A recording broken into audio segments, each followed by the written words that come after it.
Today we're looking at these two sanders, both of them by Prostormer, both of them corded. They both have the air filter, same type of switch. This is the random Orbital sander, and this is the detail sander. I have a feeling they're both going to work very similar. They feel like they weigh the same. They both give you a stack of sanding paper that goes with it, and we're just going to try them out today and see how they work. I think they're going to work great, so we're going to find out. We'll start out with the random Orbit sander.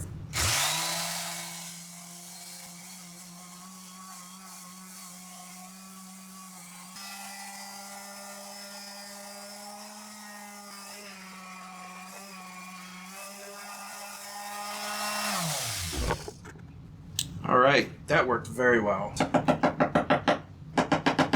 We collected quite a bit of dust on that, which that's one thing I did not see any dust flying around in the air. So that's cool. The filter works, the sander works. This is very smooth, just like you would expect from a sander. I was just about to put away this sander when I noticed this little knob right here.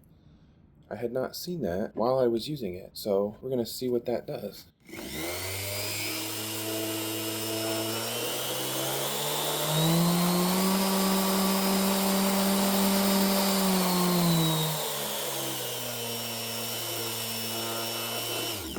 I have never seen a sander with speed control. So let's move to the detail sander. Now the difference between these two, you're probably going to use this if you're doing more open things. You're not doing any corners.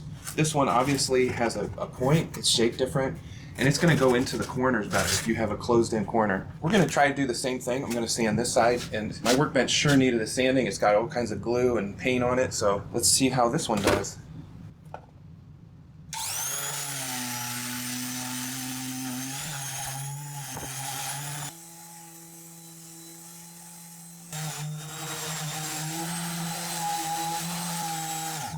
Two very similar sanders. They look the same, from the same company, both on Amazon, the Prostormer brand. Very economical. They are wired, so you don't have to worry about batteries, and they both work very well.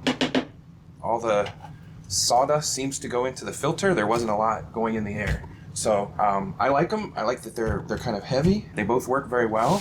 Left a really good surface, so I like them. I'm going to get a lot of use out of these two sanders.